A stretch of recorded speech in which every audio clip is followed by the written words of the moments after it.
کے ساتھ اور بھی ہے 72 شہداء مومنین جو کربلا میں شہید ہوئے۔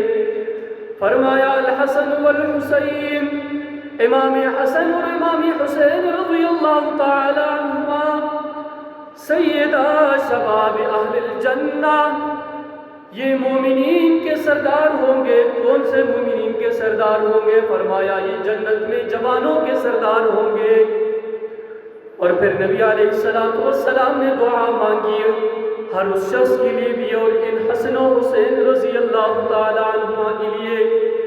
فرمایا اللہم انی احبہما فاحبہما واحب من یحبہما، اے اللہ میں ان دونوں سے محبت کرتا ہوں، تو بھی ان سے محبت کر، اور اس سے محبت کر جو کرتا ہے اس سے بھی محبت فرما۔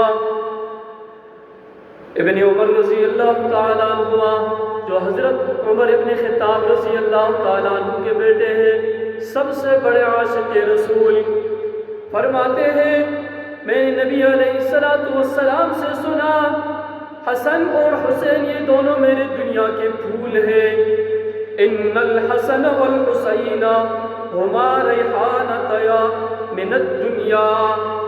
ابن عمر رضی اللہ تعالیٰ عنہ فرماتے ہیں میں نے نبی علیہ السلام سے سنا حسن اور حسین یہ دونوں میری دنیا کے پھول ہیں۔ لیکن پھر ایک اور صحابی ہے یعلا ابن مرہ رضی اللہ تعالیٰ عنہ، فرماتے ہیں حسین منی وانا من حسین، احب اللہ من احب حسینا، حسین سبط من الاسباط۔ فرمایا حسین مجھ سے ہے اور میں حسین سے ہوں۔ سبط من الاسباط یہ قبائل میں سے ایک بہت بڑا قبیلہ ہے کہ جتنے بھی احادیث